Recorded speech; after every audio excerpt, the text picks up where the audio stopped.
20,000 రూపాయలుంటే రైతు పెట్టిన పెట్టుబడి కూలీల డబ్బులు వెళ్తాయి.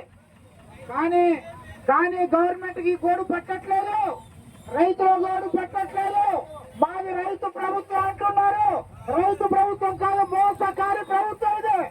రైతులు మోసం చేస్తుందని చెప్పేసి మీకు మనం చెప్తున్నా. అందుకే మనం అడుగుతున్నాం, ఇలాంటి మోసం చేసే ప్రభుత్వం వల్ల మనకు న్యాయం జరగదు. మీరే చెప్పినట్లు ఆ ధర తేడా ఎందుకని ఇవ్వరు? ఇక్కడ మార్కెట్ యార్డ్ కమిషనర్ గారిని అడిగితే మాకు కాగితం రాలేదంటున్నారు. మరి నోటి మాటకు కాగితానికి మధ్య ఉండే గ్యాప్ ఎవరు చేయాలి, ఎవరు భర్తీ చేయాలి? అందుకే మనం అడుగుతున్నాం. ఇంతకుముందే కృష్ణయ్య గారు చెప్పారు, ప్రతి రైతు, అది కర్నూలు జిల్లా, నంద్యాల జిల్లా, ప్రకాశం జిల్లా, గుంటూరు జిల్లా, పల్నాడు జిల్లా, ఏ జిల్లా గ్రామాల్లో ఏ రైతు ఏ పంట వేశాడో ప్రభుత్వం దగ్గర రికార్డు ఉంది. ఉందా లేదా? చేశారు కదా, అది ఏమంటారు దాన్ని, ఈ క్రాప్ చేశారు. అందుకనే ఈ క్రాప్ ఆధారంగా ఏ రైతు ఎన్ని ఎకరాలు వేశాడో, ఏ రైతుకు ఎకరంలో ఎన్ని క్వింటాలు పండుతాయో ఆ లెక్క ప్రకారం క్వింటాల్కి 5,000 ఇచ్చి తీరాలని చెప్పేసి అడుగుతున్నాం. ఇది న్యాయమైంది అవునా కాదా? అందుకనే ఈ న్యాయమైనటువంటి కోర్టును ఆమోదించేంత వరకు కూడా ఎవరో ఒక అధికారి ఇక్కడికి వచ్చి సమాధానం చెప్పేంత వరకు మనం గురించి పోవద్దని చెప్పేసి మీకందరికి మనం చేస్తూ సెలవు తీసుకుంటున్నాం. ప్రభాకర్ రెడ్డి గారికి ధన్యవాదాలు. ఇప్పుడు రైతు సోదరులారా, మన యొక్క ఉద్యమం అంత తేలిక ఆగిపోయే ఉద్యమం కాదు ఇది. గతంలో ఇదే రాస్తారోకో రైతులుగా మీరు చేశారు, కానీ ఇప్పుడు రైతు సంఘాలు వచ్చినాయి. ఢిల్లీ రైతు కోడి రైతులు అనుభవ రైతులు రైతు సంఘ నాయకుల్లో ఉంది. అందువల్ల ఏ విధంగా ఈ ప్రభుత్వాన్ని మెడలు పెట్టాలో మాకు బాగా తెలుసు. అందుకని మేము చెప్పండి, మీరు ఇంట్లో ఖచ్చితంగా ఈ ప్రభుత్వాన్ని మెడలు తెచ్చి 20 రూపాయలు ప్రకటన కూడా చేయగలమని చెప్పేసి సందర్భంగా తెలియజేస్తూ ఇప్పుడు కౌలు రైతు సంఘం రాష్ట్ర అధ్యక్షులు వై రాధాకృష్ణ గారు మాట్లాడవలసిన కోరుతున్నాం.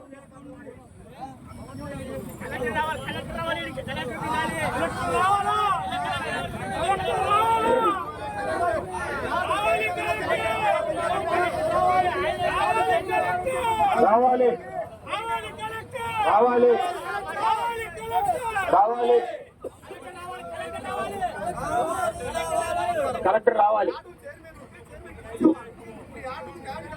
కలెక్టర్ గారు కింద సిబ్బంది మొత్తం రావాలి. మన జిల్లాకి కలెక్టరే ఈ రైతులు ఆదుకుంటారా లేదా తేలవాలేదు.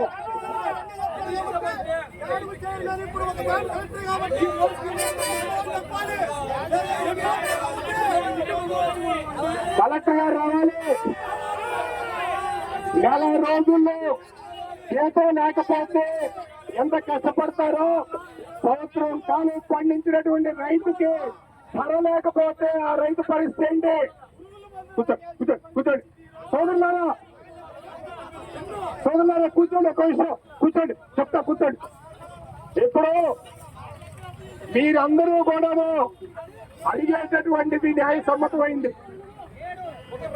కలెక్టర్ గారిని ఎందుకు రమ్మంటున్నాము అంటే, మనతో సంబంధం లేకుండా కలెక్టర్ గారు ఒక నిర్ణయం చేశారు.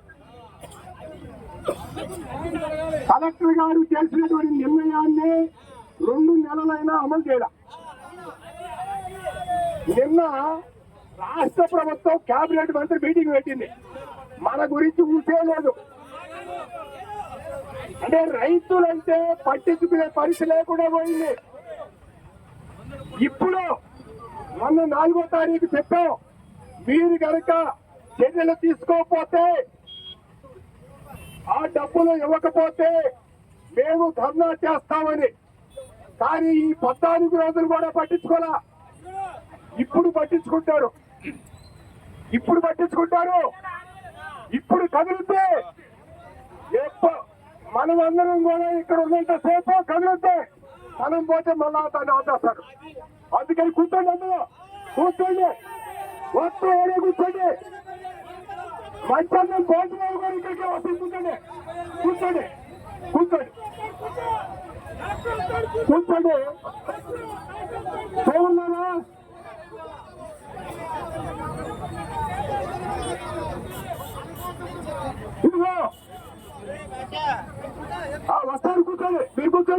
మీరు ఎక్కడికి వెళ్ళాలి కూర్చోండి, వస్తారు రైతులు వస్తారు, ఇంకా గ్రామాల నుంచి రైతులు వస్తున్నారు, వస్తారు కూర్చోండి. నేను ఒక విషయం చెప్తున్నాను, 3 సంవత్సరాల నుంచి మిర్చి ధర 20,000 25,000 రూపాయలు అమ్మితే ఈ సంవత్సరం 10,000 రూపాయలకి ఎందుకు పడిపోయింది? ఈ దేశంలో ఉన్నటువంటి ఒక విషయం, ఈ దేశంలో ఉన్నటువంటి 146 కోట్ల ప్రజలు కారం తింటే మానేశారా? ఏమంటే కారం తినకుండా మానేశారా? మన ఇళ్లలో కారాలు వేయట్లేదా? కూరల్లో హోటల్స్ లో కారాలు వేయట్లేదా?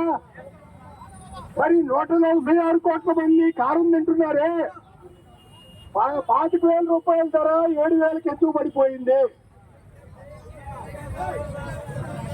అంటే రైతుల్ని మోసం చేసి దోపిడీ చేసి దండుకోవాలని చెప్పేసి ప్రభుత్వాలు ప్రయత్నం చేస్తున్నాయి. సోదరులారా, 3 సంవత్సరాలు 25,000 రూపాయలు అమ్మింది. ఈ సంవత్సరం ఎలక్షన్ అయిపోయింది. ఎలక్షన్ అయిపోయిన తర్వాత ధర తగ్గింది. ఏం జరిగింది ఇక్కడ? ఏం జరిగింది? ఎవరిని దోషి ఎవరికి కట్టబడుతుంది ప్రభుత్వం? ఎవరిని దోషి ఎవరికి కట్టబడుతుంది ప్రభుత్వం? రైతులు ఆలోచించాల్సినటువంటి సమయం ఆసన్నమైంది. సోదరులారా, ఈరోజు మిర్చి ఒక ధరే కాదు, అన్ని పంటల ధరలు పడిపోయింది.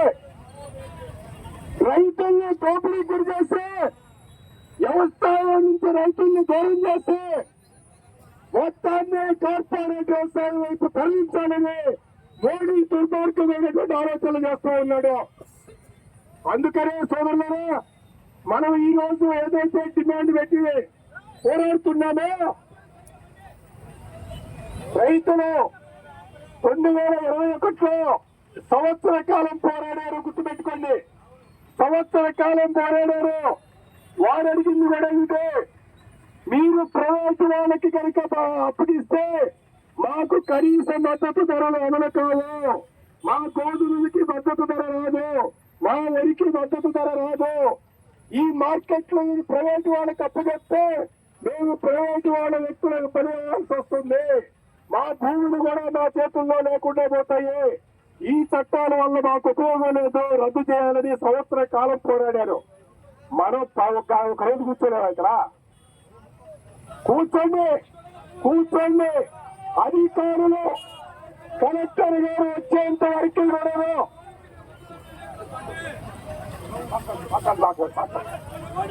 కలెక్టర్ గారు ఇక్కడికి వచ్చేంత వరకే మనం అడిగేటటువంటి డిమాండ్ కాదు, వాళ్ళు చెప్పిన డిమాండ్ నేను అమలు చేయండి.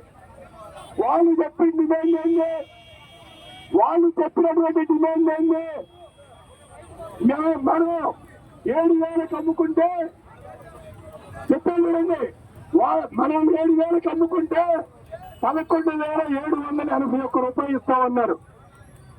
మరి 5,781 రూపాయలు మన అకౌంట్ లో వేయాలా లేదా? దానికి సంబంధించినటువంటి విధి విధానాలు అమలు చేయాలా లేదా? ఎందుకని ఇంతవరకు చర్యలు తీసుకోలేదు? మనం అడిగే డిమాండ్ ఒకటే, వాళ్ళు చెప్పినటువంటిది కూడా అమలు చేయట్లేదు.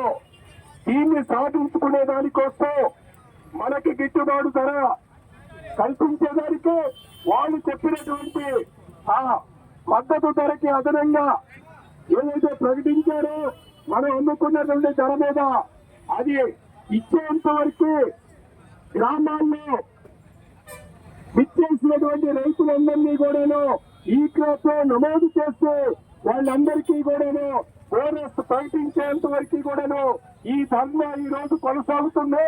అందరూ రైతు సోదరులందరూ కూడాను ప్రశాంతంగా కూర్చోండి. ఎందుకంటే ఉపన్యాసం